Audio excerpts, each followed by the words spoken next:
noite, meus amigos. Estamos aqui de volta. Como sempre, começamos invocando a Santíssima Virgem Maria, o Santo Padre Pio de Pietrelcina, para que roguem a Deus que nenhuma injustiça se cometa nesse programa. Eu lembrar aqui a vocês que estão abertas ainda as últimas inscrições para o curso Conceitos Fundamentais da Psicologia, que eu vou dar aqui em Colonial Heights, Virgínia, de 14 a 19 de setembro. Informações com o senhor Eduí, telefone 041-9974-4443 ou 041-3527-0987. Também está aberta inscrições para o curso de Simbolismo e Cosmologia do meu filho Luiz Gonzaga Carvalho Neto, o Gugu. Estão formando uma turma em Fortaleza. Inscrições com Renata, telefone 085-8652-0581. Para inscrições do mesmo curso em Belo Horizonte e Brasília, contato com o senhor Eduí nos mesmos telefones que eu já dei ali. Queria lembrar a vocês que visitem a página www.seminariodefilosofia.org, onde estão sendo continuamente depositados novos materiais de cursos que eu dei em outras épocas, e onde também está prosseguindo o curso regular de filosofia aos sábados. E que também dei uma olhada no site www.faroldademocracia.org, onde estão abertas lá inscrições para o concurso de ensaios sobre temas políticos, especialmente para estudantes. Aqui eu vejo que saiu, aqui no site de Olho na Mídia, né, um aviso assim: gostaria de agradecer a todos os leitores que escreveram em relação ao comentário da pedofilia do Hamas, refutando o mesmo e dizendo tratar de uma lenda já negada pelo grupo terrorista. Eu digo, olha, espera um pouquinho. Negar um negócio da boca para fora é fácil, tá certo? Porém, aparece aquele bando de menininha lá e diz, todos são damas de companhia. Eu falei, mas vocês já viram casamento com tantas damas de companhia e nenhuma noiva? Pô, cadê as noivas? Né? Quer dizer, essa história está muito mal contada. Se os caras quisessem desmentir mesmo, para valer, desmentir se fosse sincero, então mostraria só, está aqui os noivos, está ali as noivas, e essas aqui são as daminhas de companhia. Tá certo? Mas não apareceu nenhuma foto de noiva até agora. E que raio de dama de companhia é essa que só faz companhia pro noivo? Você já viu? Porque dama de companhia, que eu saiba, acompanha a noiva. Né? Dama de honra, até vai o cara de braço dado com a daminha de honra e não sobra nenhuma para as noivas. Toda a história está muito mal contada, porra. Né? Outra coisa, diz aqui, né? Aí no De Olho na Mídia, anexamos vídeos da inquestionável ONG Memry, M-E-M-R-I, que é realmente muito boa, que mostra um sheik defendendo casamento com crianças de até 1 ano de idade. E depois mesmo de uma menina de 12 anos surrada pelo marido e pedindo divórcio. Isso é comum no mundo islâmico, gente. Você lê lá na biografia do próprio profeta Maomé, ele casou com uma menina de 7, 8 anos. Isso é comum. Aliás, entende, isso é explicável em épocas em que a duração média de vida era 30, 40 anos. Agora, hoje em dia, fazer isso, eu digo, vai ser uma brutalidade. Né? E essas coisas acontecem mesmo. Quer dizer, essa história do desmentido do Hamas está muito mal contada. Aqui, o Carlos Campos me pergunta, você já teve a oportunidade de ler Liberty and Tyranny, do Mark Levin? Eu recomendo a leitura. Falo, não li esse livro, mas li muita coisa. Tudo que o Mark Levin escreveu é interessante. Tudo. Né? Agora aqui, o Tiago Meirelles me manda uma coisa impressionante. Ontem, no canal Livre da Band, foi convidado o Cabo Anselmo. Após os entrevistadores tentarem acabar com a imagem dele, Cabo Anselmo, não sei se vocês se lembram, é um cara que chefiava certos movimentos subversivos no ano de 1964, e depois se descobriu, não, ele mesmo confessou que ele trabalhava para o serviço secreto, quer dizer, o próprio líder do negócio era infiltrado, fiz toda a esquerda de palhaço, né? E se tem alguém que conhece esses movimentos e tem experiência disso, é o Cabo Anselmo, porra. Então, essa turminha da esquerda bobeou e convidou o Cabo Anselmo para ir lá na Band. Né? Daqui, escreve o Tiago Meirelles. Após os entrevistadores tentarem acabar com a imagem dele, né, o Boris Casoy perguntou o que ele achava do Brasil atual. A resposta pareceu tão chocante que os entrevistadores simplesmente calaram a boca e ouviram ele falar sobre o Foro de São Paulo, os absurdos cubanos, Che Guevara, a mitificação de algumas figuras, o sistema chinês e outros assuntos jamais abordados na imprensa. O próprio Boris ficou surpreso quando o entrevistado falou sobre o aspecto socializante do governo FHC. Falou, mas é a coisa mais óbvia do mundo. O governo FHC é aquele na qual ele vendeu 2 ou 3 empresas estatais e tratou de expandir monstruosamente a interferência do Estado em toda a vida brasileira. E, claro, o FHC sempre foi socialista, ele mesmo dizia que não há nenhuma diferença estratégica ou ideológica entre ele e o PT, existe apenas disputa de cargo. Né? É como se fosse o mesmo partido, um em versão um pouco mais brega e outro em versão um pouco mais chique. Mas com os mesmos objetivos. Ora, quem foi o sujeito que criou o MST com o dinheiro do governo? Foi o FHC, pô. Quando é que as pessoas vão entender isso aí? Né? Outro dia mesmo estava vendo a entrevista do Zé Dirceu falando, dizem que o Zé Serra é direito. Mas o Zé Serra jamais foi de direito. Ele sabe, ele se conhece há 40 anos, meu Deus. 40 não, 50 anos. Daí prossegue o Tiago. Eu procurei no YouTube e não achei entrevista. Talvez por ser muito recente. Eu recomendo que você assista. Claro que vou assistir. Principalmente para ver a reação dos entrevistadores quando o Anselmo fala sobre as intenções de formar uma guerra civil para a implantação do comunismo na época da ditadura. Mas é claro, isso aí já estava em avançadíssimo estágio de realização, se bem que não tanto quanto hoje. Na época não tinha um Foro de São Paulo, não tinha uma coordenação internacional e não tinha o dinheiro que essa turma tem hoje. Olha, qualquer pessoa que negue que houve uma retomada do movimento comunista no mundo muito mais forte do que era no tempo da União Soviética, é uma besta quadrada ou é um desinformante profissional. Isso não é possível negar mais. Esse pessoal acha assim que, mediante o apelo ao estereótipo de isso é teoria da conspiração, eles desmentem tudo, porque se mostra pilhas de fatos, o sujeito diz, é teoria da conspiração. Então não interessa mais os fatos, o que interessa é o carimbo. Né? Eu sei que você tem que fazer o carimbo, porque o carimbo no cu, porra. Né? Agora aqui, que outro negócio. O pessoal dos Emirados Árabes acabou de apreender um navio da Coreia do Norte que estava transportando armas para o Irã. Ora, toda hora você vê sinais de uma articulação internacional. Isso aí aparece o tempo todo. Quer dizer, não se trata, o problema não é Irã, não é Coreia do Norte, o problema é a esquerda internacional, meu Deus do céu. Articuladíssima, riquíssima e com praticamente o controle monopolístico da formação da opinião pública. Que a imprensa europeia inteira mente para favorecer esse pessoal. A grande mídia americana quase inteira mente para favorecer esse pessoal. E assim as notícias fundamentais não saem. Agora aqui, que mundo tá doido mesmo aqui. Tá falando negócio do Hamas, casando com as menininhas?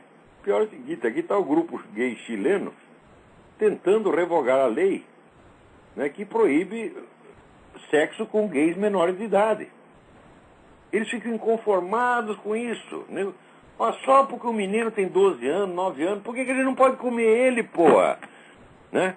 Ele tem uma bunda como todo mundo, como a do adulto, né? Ele só tem um cu, quando crescer vai continuar tendo um, que diferença vai fazer? Então, come agora já mesmo. Eles acham que é um direito humano comer as criancinhas, pô. Estão lá indignados. Agora, quando você vê essa gente falando, você vê eles falam com aquela emoção de quem fosse vítima de uma injustiça. Né? Tiraram deles o direito de transar com os menininhos. Não é uma coisa revoltante? Puta vida. E ainda quer que a gente fale desse pessoal com respeito. O respeito é tapa na cara. Pô, se a gente tem uma proposta dessa, não. Tem que revogar a lei que proíbe a gente de transar com os meninos menores.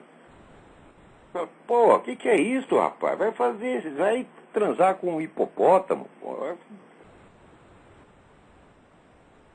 É um negócio impressionante, né? Agora aqui, o editor lá da página www.cavaleirodotemplo.com me manda um material aqui sobre o Estado do Espírito Santo, que é um negócio de arrepiar os cabelos. ele diz o seguinte: o Espírito Santo estão matando 2 vezes mais gente do que no Iraque, só no estado do Espírito Santo, que é um estado pequenininho do Brasil, gente. Né? Agora, a nossa mídia fica o tempo todo falando do Iraque. Agora não fala mais do Iraque, agora está o Barack Obama. Agora a situação do Iraque está muito pior do que antes. Voltaram os atentados terroristas, toda semana está morrendo gente. Tinha acabado tudo isso. No tempo do Bush tinha acabado tudo isso. Quando acabou, ninguém noticiou que acabou. Quer dizer, noticiava, mas não dava destaque, é? Então, daí o Barack Obama mandou tirar uma parte das tropas. No dia seguinte começaram os ataques terroristas de novo. Está morrendo gente pra caramba. Mesmo assim, não chega aos pés do nosso Brasil, onde só o Estado do Espírito Santo basta para matar 2 vezes mais do que no Iraque. E o pessoal acredita que o Brasil é um país que está vivendo em paz. E o pessoal aí está preocupadíssimo com o Iraque, essa turma da Folha, do Estadão, do Globo, né? Então, agora, bom, está preocupado não, agora eles não sabem o que eles escondem melhor, né? O que eles se esforçam mais para esconder, o Espírito Santo ou o Iraque. Diz que, ó, está assassinado no Espírito Santo em 2009, já foram 999 pessoas até agora, 70% dos assassinatos têm relação com o tráfico de drogas. Isso não é só no Espírito Santo, isso é no Brasil inteiro. Essa história dizendo, não, são assassinatos cometidos por pessoas comuns por motivos fúteis. E o fútil é a sua mãe que pariu um desgraçado como você, pô. Isso já nenhuma pessoa em sã consciência poderia fazer isso, você está entendendo? Ela foi lá do banheiro fazer cocô e saiu você. Isso é que é uma futilidade, está entendendo? Com motivos fúteis.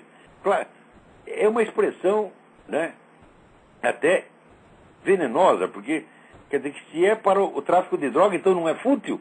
É relevantíssima coisa para o bem da espécie humana? Né? Será que é isso que quer dizer?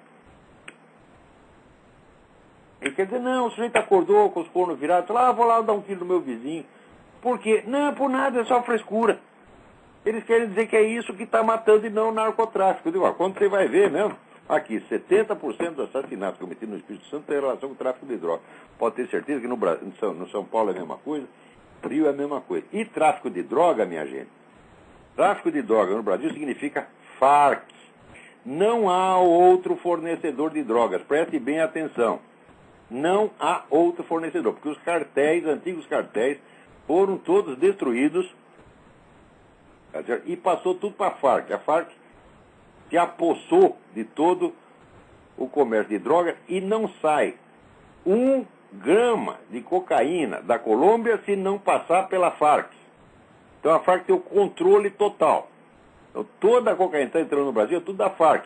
Dos amiguinhos do seu Lula. Dos amiguinhos do PT. Preste bem atenção. Agora, o pessoal, quando noticia coisa sobre tráfico de droga, eu não sei, consegue escrever tanta coisa sobre droga sem falar de Farc. É um negócio impressionante, dá a impressão que a droga vem sozinha. Né? Ela brota sozinha em árvores e vai caminhando sozinha até o Brasil, vai da Colômbia até o Brasil. Essa semana está aqui a Folha, né, fazendo um anúncio de um livro, onde não, aqui mostra todo o mecanismo da droga. Eu não li o livro ainda. Eu sei que foi publicado para a Folha. Olha, na matéria que a Folha faz, não fala de Farc uma única vez. Quando o único problema com a droga, vamos dizer, falar de droga é falar da Farc.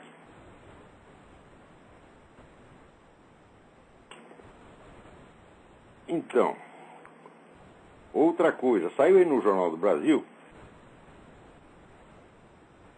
uma matéria do Osias Wurman, que é cônsul honorário de Israel no Rio Grande do Sul, dizendo a seguinte coisa: o mais importante jornal israelense, Yediot Ahronot, publicou informação atribuída ao Serviço Secreto de Israel sobre a atividade do grupo islâmico Hezbollah na América do Sul.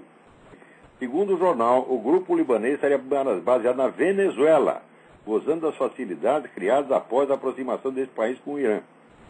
Células do Hezbollah estariam realizando preparativos para ataques a alvos israelenses na Argentina, no Brasil, no Uruguai, no Paraguai e no Peru.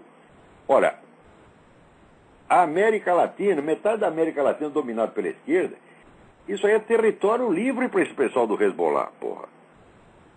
Quer dizer, o próprio governo, Hugo Chávez, está cheio de gente terrorista islâmico desde o começo, não é agora não. Não é agora que, agora houve aproximação. Não, meu Deus do céu, desde o começo o pessoal dava até os nomes. Você procura ali no site da Graça Salgueiro, Nota Latina, isso aí está lá desde o começo do governo Hugo Chávez, pô. Só não vê quem não quer.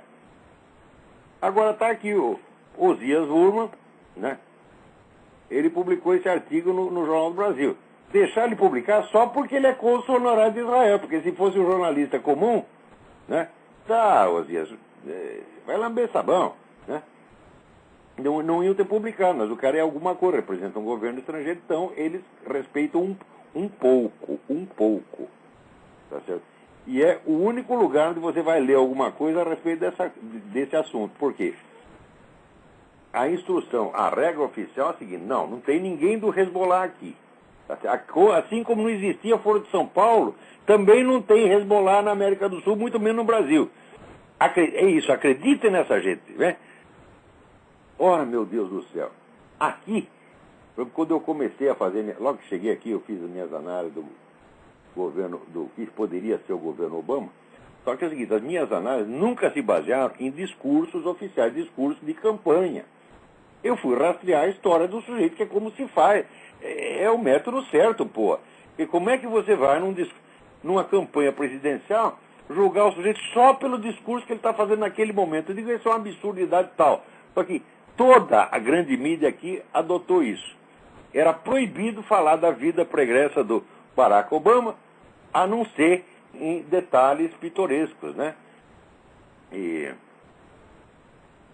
Mas daí eu fui investigar e falei, chegamos e falou, esse cara é comunista e ele quer virar o país de cabeça para baixo, ele quer destruir o sistema democrático americano, destruir a segurança americana, destruir o sistema econômico americano. Ele evidentemente é um quinta coluna, né? A coisa mais óbvia do mundo. Por quê? Eu vi por toda a carreira dele, né? Em política, o famoso diz-me com quem andas e eu te direi quem é, em política é a coisa mais certa. Por quê?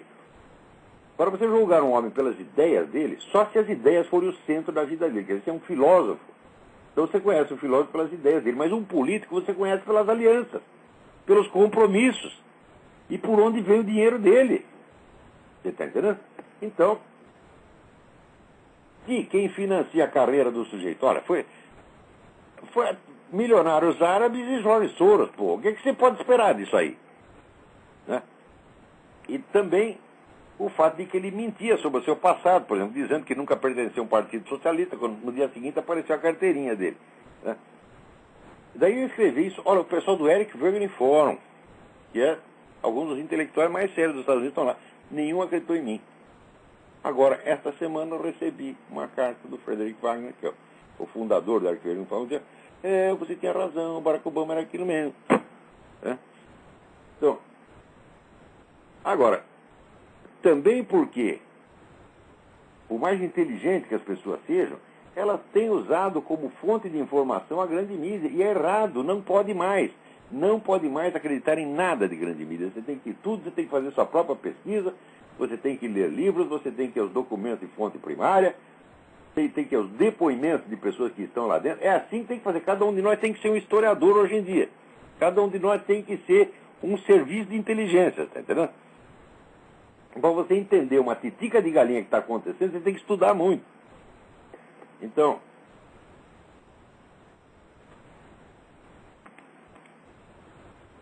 peraí, tem alguém na linha aí? Alô, quem está na linha? Alô, Olavo, é o Alex. Ô, Alex, tudo bem? Tudo bem, você estava falando aí do czar a máfia do Obama, né? Pois é, o negócio tá brabo, viu? O negócio tá feio, Aproveita, você viu Alex, aí?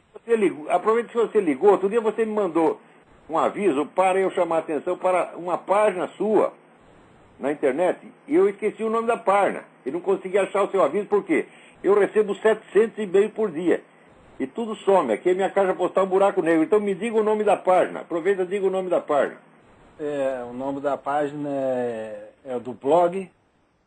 Do blog é Álvares, Família Álvares de Minas. A família Álvares.blogspot? É a família Álvares de Minas Blogspot. Família Álvares de Minas Blogspot. Tem muita coisa interessante sobre a história do Brasil lá. Tem, e agora eu iniciei também um estudo sobre o fim dos tempos. Eu vi, você me mandou, mas esse eu nem abri ainda. É tanta coisa que chega aqui, eu estou lendo tudo atrasado. Mas diga qual é a sua pergunta hoje. O negócio a respeito do FCC, o Mark Lloyd falou que o Hugo Chávez está fazendo um trabalho magnífico, fazendo a revolução dele, e que ele vai fazer o mesmo aqui, o controle da mídia. Olha só que maravilha, eles querem o controle da mídia. Eu mesmo, né? A mesma estratégia que o Hugo Chávez fez lá, né? Na outra semana não estava aquele merda do Noam Chomsky dizendo, tá aí o Hugo Chávez construindo um novo mundo possível. O novo mundo possível onde todo mundo quer fugir. Metade da Venezuela quer matar o Hugo Chávez, porra. Né? E a outra coisa também, você viu, o Faraway Camp falou que o Obama é o Messias. Tá aí outro falso profeta falando da besta, né? Outra besta quadrada, né? Exatamente. Não é a besta do Apocalipse. Não pode confundir a besta do Apocalipse com a besta quadrada. A besta quadrada. A besta quadrada é feita à imagem e semelhança da besta do Apocalipse. Né? Mas não é ainda. Vai dizer, Obama é a besta do Apocalipse. Fala, não. Ele está estudando para ver se ele consegue ser a besta do Apocalipse quando crescer. Obama é um escravozinho aí O Obama é o office boy. É o office boy da besta do Apocalipse. Isso mesmo. Então é isso aí. Obrigado, Olavo. Um abraço. Obrigado, um abração. Agora, olha aqui. Essa semana aconteceu uma coisa extraordinária. Esse pessoal aí da esquerda brasileira, eles vivem querendo, né, escavar o passado para descobrir crimes de 40 anos atrás, né, cometidos pelos milicos, etc. Então tem a obsessão das ossadas. Nós temos que achar as ossadas, tem que fazer buraco o país inteiro para achar as ossadas vítimas da ditadura. Daí foram lá, fizeram buraco e acharam 2 ossadas. Ficaram contentes pra caramba. Quando foram ver, eram 2 ossadas de soldados do exército que eles mesmo mataram. Puta, que vexame, rapaz. Olha aqui.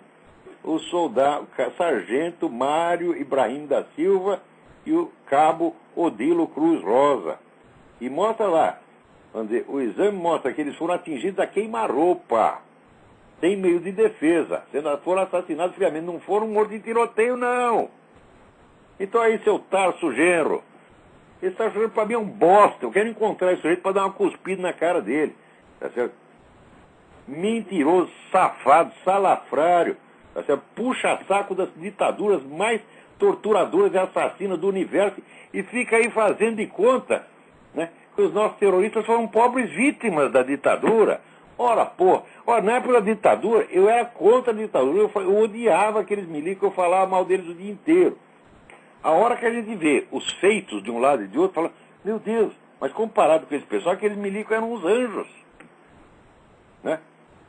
Então a gente vai comparar o Emílio Garrastazu Médici com o Fidel Castro, porra. O que é isso, minha gente? Quantas pessoas, vamos dizer, quantos terroristas foram mortos durante a gestão do Emílio Garrastazu Médici? Se foi morto 100, é muito. Enquanto isso, em Cuba estavam lá matando 10 mil. O Brasil, ao longo dos 20 anos de ditadura, teve 2 mil presos políticos. Cuba, com a população acho que 18 vezes menor, sei lá, alguma coisa assim, teve 100 mil presos políticos de modo permanente. Tem preso político até hoje. E a cadeia no Brasil não é a mesma coisa que a cadeia em Cuba, não, meu filho. Então foram lá fazer um buraquinho, acharam as ossadas que queriam. Não queria, tá aí. Tomaram. Agora, quem vai pagar por esse crime hediondo? Quem? Você, seu Tarso Genro. Vai ser o genuíno? Né? Ninguém vai pagar. Alô? Quem está na linha? Alô? Ouvindo? Ih, tá ruim essa ligação, liga de novo. Então, enquanto isso aqui, o Obama criou um grupo de elite para interrogar os suspeitos de terror. Não pode encostar nos caras, não pode fingir que vai afogar eles. Esse negócio de fingir que afogar é uma coisa que criança faz, você tá entendendo? O pessoal chamava de caldo, né? Então, vamos dar um caldo. Eu lembro quando eu era escoteiro, os caras me deram um caldo lá, eu morri, fiquei assustado, fiquei traumatizado, né? Não, nada, né? Agora, esse terrorista também, porra, o sujeito leva um caldo e confessa tudo. Fala, mas são uns bunda. Uns bunda. Né? É por isso que eles têm que demonizar o negócio, né? Dizer, isso é tortura. Então, meu Deus do céu, vai ver as técnicas de tortura que eles usam. Eles cortam o dedo, cortam a orelha. Né? Daí quando é preso um desgraçado desse, mete lá a cabeça dele numa bacia e diz, fui torturado. Pô, que coisa mais nojenta, porra. Quer dizer, essa capacidade teatral, essa capacidade de autopiedade infinita, derramar tantas lágrimas por si mesmo, quando esse pessoal da esquerda faz, só isso já mostra que tipo de gente que é. Porque eu, vamos dizer, vamos supor, se eu fosse preso, né? Eu fui preso, no tempo da ditadura, eu fui preso durante 6 horas. Né? Fui preso, daí chegou um sargento japonês, um japonês grandão, eu fiquei, assim, literalmente com o cu na mão. Não me aconteceu nada, ele fez meia dúzia de perguntas e mandou embora. Tá certo? E eu poderia ter dramatizado a coisa. Diz, fui intimidado, sofri tortura psicológica, né? Mas, olha, eu tenho um pouco de vergonha na cara, pô. Agora, esse pessoal não tem, não. Eles eram instruídos, acontece o que aconteceu, se foi preso, sai de lá reclamando de tortura. É? Eu sei por quê, porque eu era militante da esquerda, eu recebia essa instrução. Não?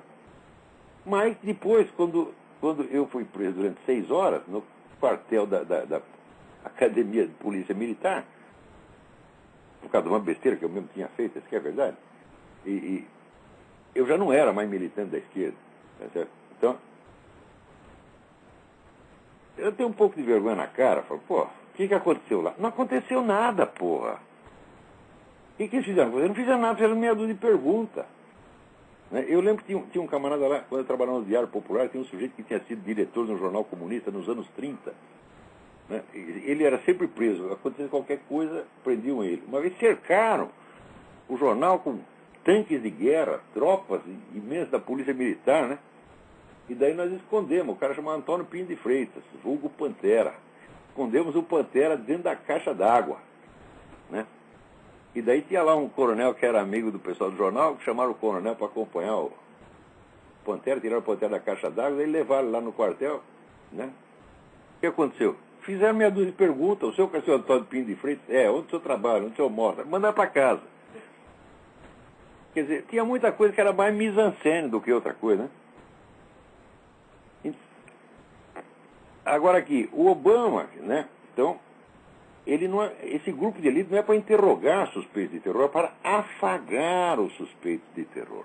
Afagar, porque tem aí, né, o pessoal do governo fala, não, a tortura é crime hediondo, jamais podemos praticar contra quem. Numa democracia não se pratica isso. Eu digo, pera, um momento, raciocina. Isso quer dizer que o inimigo preso em plena guerra, ele é um cidadão americano com todos os direitos de cidadão americano? É isso que está dizendo. Então, logo você prendeu o sujeito, ele adquire o que? Os benefícios da democracia. Agora, se o americano é preso lá, ele tem benefício de alguma coisa? Não, só tem malefício, né? Cortam-lhe a cabeça, porra. Então, o sujeito que está fazendo isso, ele está usando guerra assimétrica. É claro que a democracia não pode se permitir o nível de violência que uma ditadura sanguinária se permite. Mas ela também não pode dar aos representantes, aos agentes da ditadura sanguinária, todos os direitos do cidadão democrático. Senão, qual é a vantagem do sujeito nascer na democracia? Né? Meu filho, você nasceu no Irã, você nasceu no Cazaquistão e está aqui jogando bomba nos americanos, e os americanos te tratam como se você fosse cidadão americano. Mas que palhaçada é essa? O governo que faz isso está, obviamente, contra o país. Outra coisa, você vê com esse negócio.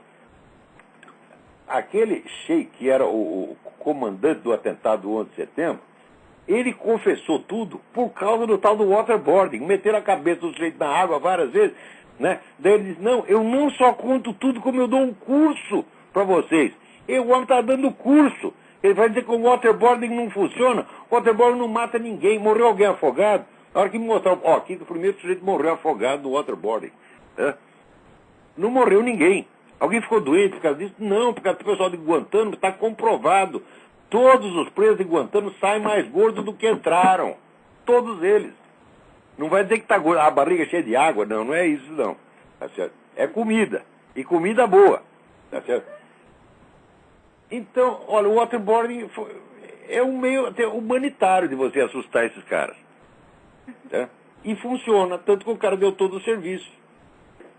Agora, com isso aí, esse negócio do Obama vai lesar, você não vai obter mais informação nenhuma. O Obama já facilitou as coisas para o terrorista no Irã e está facilitando para os que estão presos aqui. Peraí, tem alguém na linha aí. Alô? Alô, quem é? Alô? Alô? Alô, é Júlio de Petrópolis? Júlio, tudo bem? Alô? Oi, tudo bem? Eu Sim. gostaria de saber, mudando um pouco de assunto, uma coisa que mais me chocou nos seus escritos é você dizer que o otimismo é a filosofia dos assassinos e com Ué, você já viu algum desses um pouco mais líderes revolucionários que não prometam um mundo maravilhoso? Vai resolver todos os problemas, tudo será mais belo, todo mundo vai ser gordo, feliz e contente. Ué, essa é a filosofia deles. Agora, você procura os grandes santos e profetas, nunca nenhum deles disse que nada ia melhorar. Você está entendendo? Inclusive, até o próprio fundador do Islã, até ele dizia o seguinte: nunca vereis um tempo que não seja pior do que o seu antecedente. Então, está falando a verdade, está informando as pessoas. Agora, esse pessoal que promete... Veja, Trotsky dizia que no socialismo, cada varredor de rua vai ser um novo Michelangelo, um novo Sheikh, um novo Albert Einstein. Isso é um otimismo. Agora, essa é a filosofia dos assassinos, que promete coisas maravilhosas. A gente tem que dizer para as pessoas, não tem que ser nem otimista, nem pessimista, tem que dizer a coisa, sabe, o que o Cristo falou, é sim, sim, não, não. A gente tem que ser exato. Agora, olha aqui, eu estou lendo aqui uma notícia que chegou do... Quer ver aqui? Um momentinho aqui, deixa eu só achar. Aqui, na Folha... Não é a Folha de São Paulo. Aguenta a mão aí, aguenta a mão.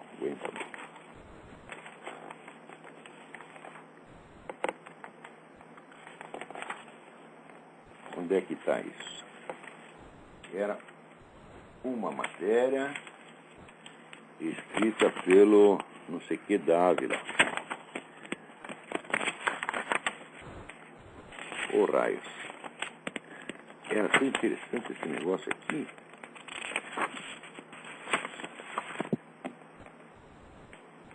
Era um correspondente brasileiro no exterior e falando aqui da queda de popularidade do Barack Obama. Mas de fato a popularidade do sujeito caiu, né? Mas isso é devido, segundo analistas, segundo é o Sérgio Dávila. Pô, onde foi parar essa droga? É tanto papel aqui que eu me atrapalho. Ah, tá aqui. É na Folha, tinha que ser na Folha. Tinha que ser na porra da Folha. Sérgio Dávila, de Washington. Olha aqui. Correspondente estrangeiro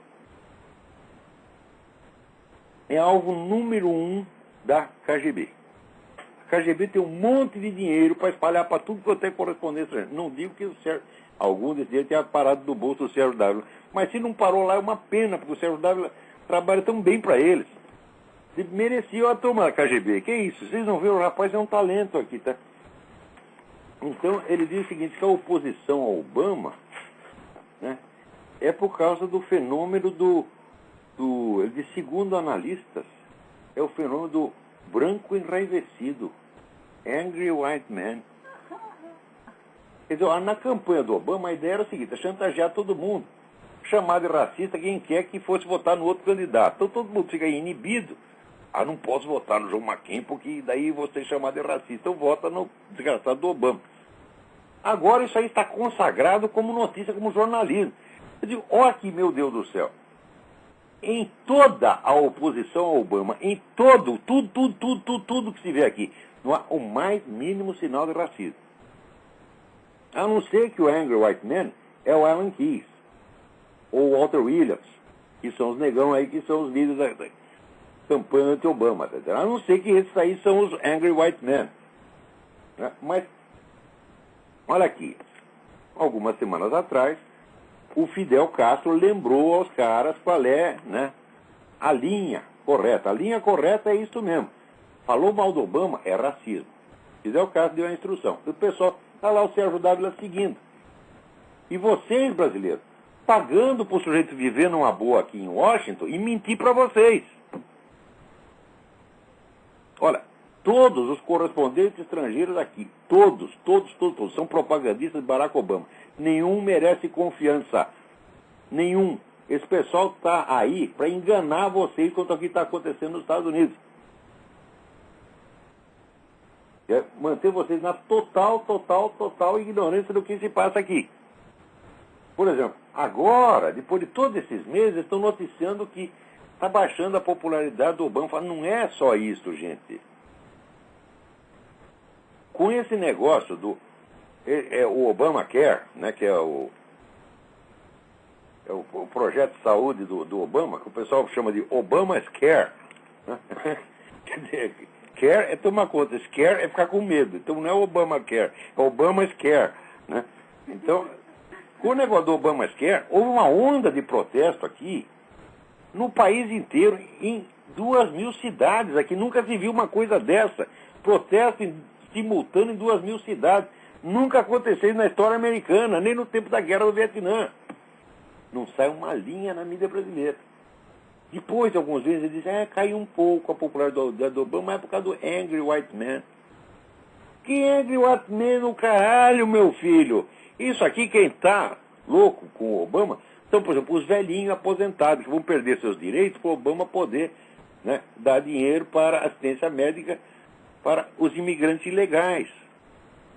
Então, aparece, por exemplo, uma questão. Como é que você vai dar assistência médica para mais 50 milhões de pessoas? Presta atenção. O Obama quer botar mais 50 milhões de pessoas, incluindo 30 milhões de imigrantes ilegais, na assistência médica, e ninguém pergunta, escuta, mas não vai precisar de mais médico? E cadê os médicos? Quer dizer, é claro que isso é uma enganação. Mais ainda, esses planos econômicos do Obama, quando começou com o tal do estímulos, né, espalhando o dinheiro do governo para tudo quanto é lado, né? Então, esta semana surgiu de novo o problema de que o Federal Reserve não quer contar para ninguém aonde foram parar os 2 trilhões do estímulo. Quem recebeu esse dinheiro? Quer dizer, você é obrigado a pagar imposto para chegar lá o governo e o Federal Reserve espalham isso para os amigos dele e você não pode saber para quem foi dado o dinheiro. Você sabe o que é? 2 trilhões de dólares em empréstimos secretos. É isso que o Obama está fazendo. Precisa ser branco para ficar louco da vida com isso?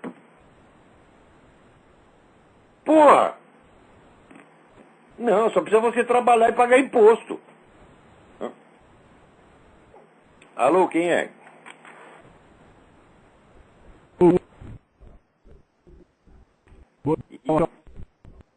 Tá ruim essa ligação, meu Deus do céu. Alô? Liga de novo, tem outra pessoa. Alô? Alô?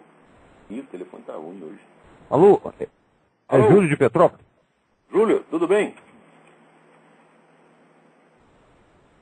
Alô, eu gostaria de perguntar. Tava boa, essa aí tá ruim, hein?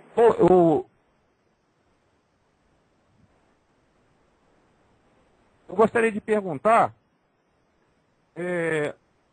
Alô? Sim, pode falar.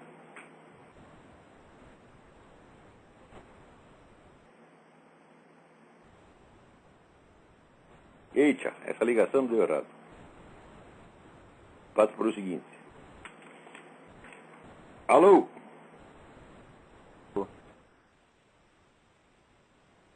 Eita. Professor Olavo? Sim, quem é? Oi, é Alex, tudo bem, professor? Alex, tudo bem? É outro Alex. Comigo, tudo bem.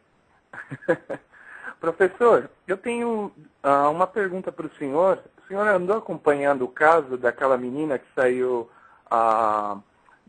acho que é de Ohio, a Fátima Rífica, que fugiu para a Flórida? Pois é um negócio... Olha, aí você vê como é que é as coisas. A menina se converteu. Tem no religião islâmica tem essa lei. Quer dizer, se você saiu do Islã, você é condenado à morte. Tá certo? Então é o seguinte, você dentro de um país democrático, os caras não podem praticar essa lei. Isso aí tem que ser proibido. Então, professor, tem obrigação de assistir essa menina. Ela se converteu ao cristianismo, ela tem que ter direito à proteção legal. E se alguém encostar a mão nela, tem que ir para a cadeia. Então, no dia 3 ou 5, o caso dela vai a julgamento na Flórida, né? E a Sociedade Islâmica da Flórida, e não sei de onde mais, já se uniram todos aí, chamaram a igreja que recebeu ela de fanáticos, né? Que fez lavagem cerebral. Eles querem matar a menina, e os outros querem apenas proteger a menina. São os outros que são fanáticos. Ah, vai tomar no olho do seu cu! O que o senhor acha que vai acontecer? Aí precisava mesmo um julgamento, professor? Tem 1.400 anos de idade. Já teve tanta discussão teológica lá. Pô, tá na hora dos caras mudarem a interpretação desse negócio. Falaram, não, tem que acabar com isso. Olha, pô, não pode fazer isso? Por exemplo, a escravidão. O Corão permite a escravidão. Os países islâmicos, recentemente, só no século XX fizeram isso. Eles proibiram a escravidão. Professor. Então, por que não faz a mesma coisa com essa, vamos dizer, essa lei hedionda que permite você matar uma criança porque ela se converteu a outra religião? E se a gente fizesse a mesma coisa, hein? Se o Vaticano fizesse a mesma coisa, você saiu da igreja católica, nós matamos você. Ué, ia todo mundo ficar horrorizado, mas o islâmico pode. Não tem que respeitar essa lei, não. Isso é uma instituição hedionda. E vocês, teólogos muçulmanos, está na hora de vocês tomar vergonha na cara e acabar com isso. Assim como acabaram com a escravidão. Professor, a minha pergunta é, precisa mesmo haver esse julgamento para a menina? Porque está todo mundo contra a menina, já parece que a coisa já está toda montada para mandar a menina de volta para Ohio. O americano é tão cachorro que é capaz de entregar a menina para a família matar. Por não entregar o Elian Gonzalez para voltar para Cuba, onde ele vai ter perspectivas de vida absolutamente maravilhosas, né? Então, vocês são capazes de entregar a menina de volta para os caras matar. Mesmo ela tendo... Isso é um homicídio. Você vê, mesmo ela tendo todas as provas que ela reuniu... Como é? Mesmo ela tendo todas as provas que ela reuniu, ela sendo, vamos dizer, testemunha de... Ela disse que foi testemunha de ver esse tipo de atrocidade com outras pessoas que saíram do Islã, né? Não, mas isso nem precisa provar, porque isso é, como é que é fato notório, eles mesmos declaram que fazem isso. É lei, você saiu do Islã, você mora, então está na hora de revogar essa lei. Isso me ocorreu que eu vi no WorldNet Daily, um documentário muito bom, o senhor tinha indicado há um tempo atrás, Obsession, eles acabaram de lançar um novo, que é o Third Jihad. Eu achei muito melhor que o Obsession, muito impressionante. Sim, eu vi, é um médico, né? É um sujeito muçulmano que é contra esses radicais e ele está denunciando as crueldades que os caras estão fazendo. Exato. Claro, o Islã está cheio de gente decente, gente boa, claro que está. Né? Então, legal, então tem que impressionar para botar ordem no negócio. Falar, olha, existem leis absurdas, leis cruéis, que às vezes são baixadas em tempo de guerra. Mas que depois você não pode continuar com aquilo, porra.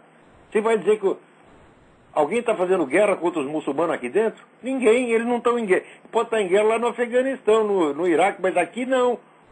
Então eles não têm o direito de praticar essa coisa aqui, porra.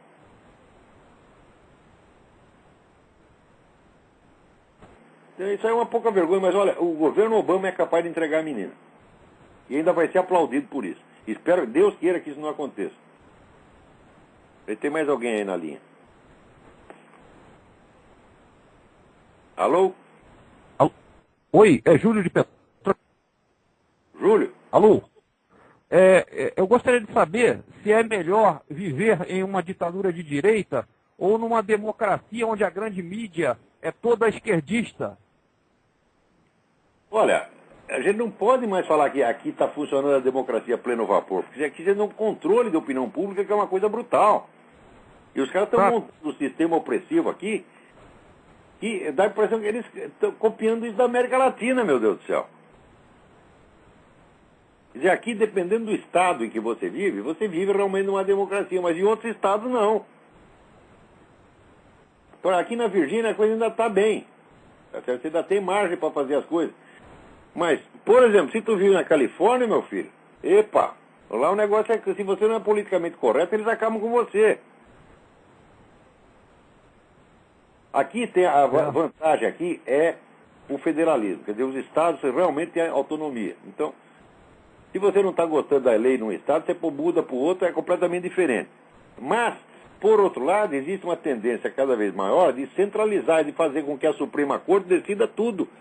Pois agora está todo mundo apavorado porque foi a tal da Sotomayor, né, que é uma racista, filha da puta, entendeu? Foi lá para a Suprema Corte. Né? Ela diz que só as mulheres hispânicas entendem as coisas. Se você não é mulher hispânica, você tem QI inferior. Tá certo? Então essa mulher foi aceita para a Suprema Corte, está todo mundo apavorado.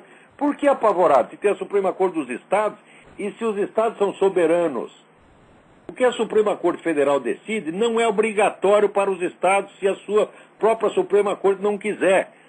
Como já que esses planos econômicos do governo, mais de 20 estados, nós não queremos, não vamos obedecer, tá certo? E nós, sobretudo, não queremos o seu dinheiro, não queremos nos comprometer com esse plano que vai destruir. Você quer destruir a economia dos outros estados? Destrua. A nossa você não vai.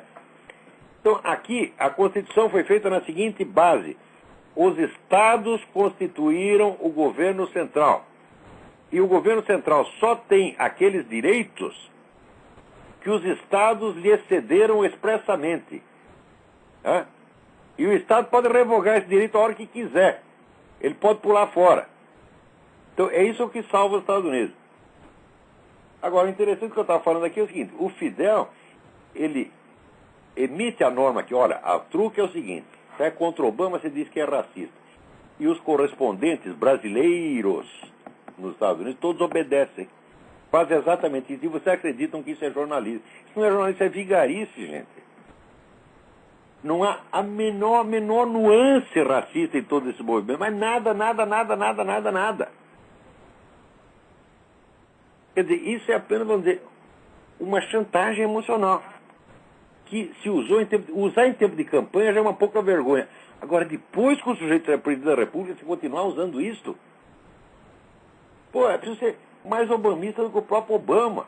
Se você perguntar, olha, entrevista o Obama e diz, Obama, você acha que todo mundo está contra você, é racista? Ele vai ter que dizer que não. Mas o Sérgio Dávila diz que sim. E vocês acreditam nessa gente? Puta vida, hein? Alô? Alô? Epa.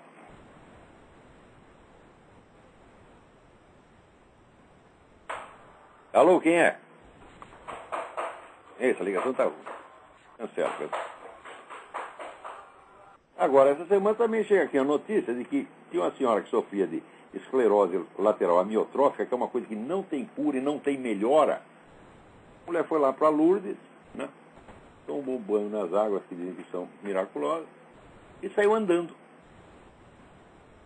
Acontece isso todos os dias. Nenhum jornal noticia.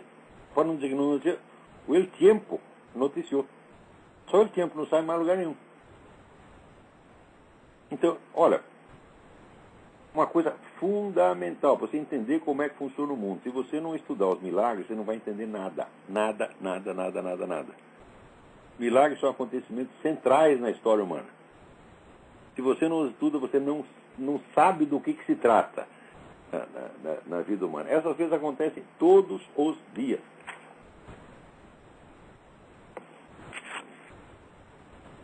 Agora que alguém me comunique, olha aqui, que coisa mais linda. No Brasil, se você for preso, você tem direito a benefício previdenciário, como se você fosse um trabalhador. Quer dizer, olha, o preso já custa, cada preso já custa R$2.000 para a sociedade, né, por mês. Agora ainda vai ter mais benefício previdenciário. Quer dizer, agora o detento virou um trabalhador. O que é isso, minha gente? Porra. Quer dizer, tudo é feito para favorecer o que não presta. Né? E o que está acontecendo no Brasil, às vezes eu sinto dificuldade de explicar aqui para os americanos. Por exemplo, outro dia, né, eu vi ali no YouTube aquela menina que apareceu no programa Britain's Got Talent, a Connie Talbot, cantando lá Over the Rainbow, cantando maravilhosamente. Uma menininha de 6 anos, sem os dentinhos da frente, uma gracinha, cantando lá Over the Rainbow, cantando Ave Maria. A menina é impressionante. Daí chega alguém, uma pessoa sádica, tá certo? Eu não lembro se foi a Isabela ou foi a minha própria esposa. Veja, elas estão conspirando contra mim, tá entendendo? Venha ver o que é o programa equivalente do Brasil. E me mostrou lá, parecia então a menininha, dizendo, eu sou a maior, eu sou o máximo, etc, etc, etc. E daí ela dançar e cantar, fazer uma estupidez, uma coisa horrorosa, e foi aprovada. Né? Daí me mostraram uma outra menina, né, que entrou no programa lá, uma empregadinha doméstica. Como é que chama aquela menina? Elisângela. A Elisângela canta pra caramba. Não foi aprovada. Não ganhou. Não ganhou. Quer dizer, o que é isso, minha gente? Quer dizer, no Brasil tem uma conspiração contra o que é bom. Tudo que é bom tem que ser humilhado. O pessoal tem um prazer sádico, sabe aquele prazer de estragar tudo, né? Agora vamos estragar mesmo, vai pra merda, total. É sadismo isso aí, minha gente, e esse espírito se apossou do Brasil.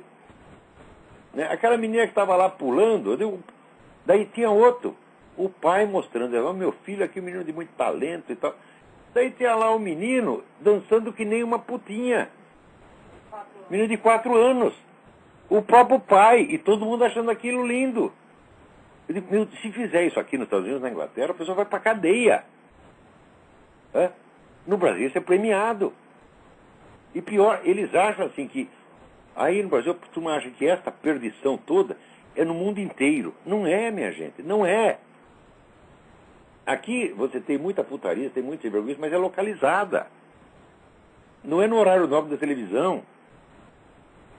É só para quem quer, você está entendendo? Agora, no Brasil não, é obrigatório para todo mundo.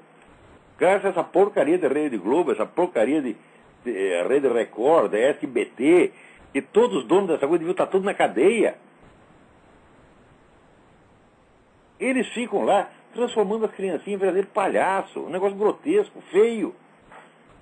Né? Até o senso estético é proibido no Brasil. Tem que ser feio, tem que ser grotesco, tem que ser caricatural. Para dizer, é a avacalhação brasileira. Eles gostam da avacalhação. Então, faça essa experiência. Pega a Connie, ouça a Connie Talbot, você pega no YouTube, e depois você vê o programa brasileiro, qual é o seu talento, e veja lá as menininhas que eles apresentam. Você vai ter vontade de enfiar a cabeça na privada e mergulhar no ar profundo do mundo fecal, você está entendendo? E vai acontecer que nem naquela história do Robert Crumb, os cocôs vão te expulsar de lá, você tá entendendo? O brasileiro não, né? Tá assim, minha gente. Agora, quando começa a descrever as coisas que se passam no Brasil para o americano, como as palavras são as mesmas, ele pensa que é a mesma coisa que se passa aqui. Fala, não, não é a mesma coisa. As palavras são as mesmas. Você fala decadência, aqui também decadência. Né? Então também tem doutrinação nas escolas. Aqui também tem doutrinação nas escolas. Mas não é a mesma coisa, minha gente. Olha, o que está acontecendo no Brasil é uma coisa muito especial. Quer dizer, o Brasil foi realmente premiado. Premiado para ser o modelo de tudo que não presta. Peraí, tem mais alguém aí na linha?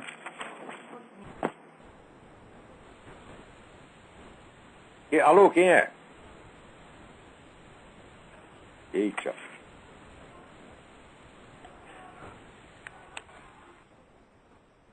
Peraí, tem mais... Vamos rápido aí porque está no fim. Alô, quem é? Alô, boa noite, Olavo. Boa noite. Meu nome é Gilead, tudo bem? Como é? Gilead, tudo bem? Tudo bem, Gilead.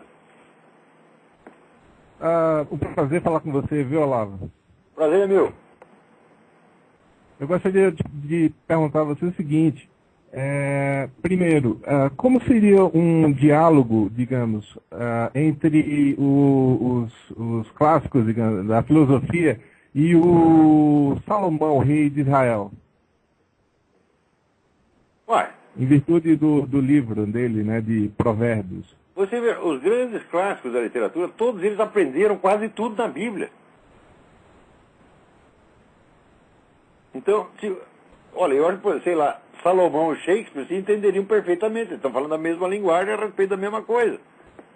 E eu acho que não há nenhuma diferença. E agora, hoje em dia, de uns 3 séculos para cá, o pessoal vai criando a tal da chamada cultura leiga, que não existe, na é verdade. Então, eu falo o seguinte, a pessoa perde o entendimento. Primeiro, perde o entendimento da Bíblia e, segundo, perde o entendimento dos próprios clássicos. Quer dizer, o que se escreve de besteira a respeito de clássico hoje é uma coisa fantástica. O pessoal não sabe mais ler. Então, o problema não é o diálogo entre Shakespeare e Salomão, o problema é o diálogo entre a atualidade e esses dois camaradas, tá entendeu? Você não está entendendo nenhum nem outro.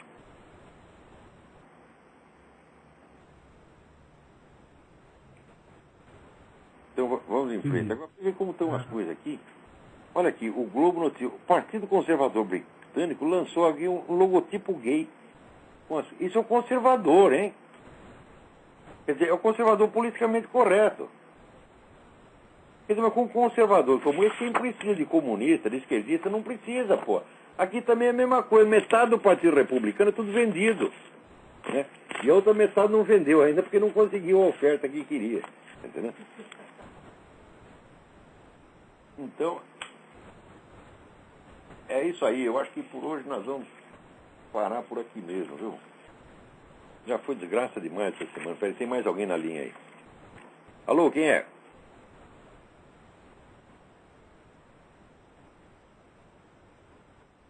Epa. Esse telefone não está bom hoje. Tem mais alguém? Então não tem mais ninguém. Então, é isso. Até a semana que vem. Muito obrigado.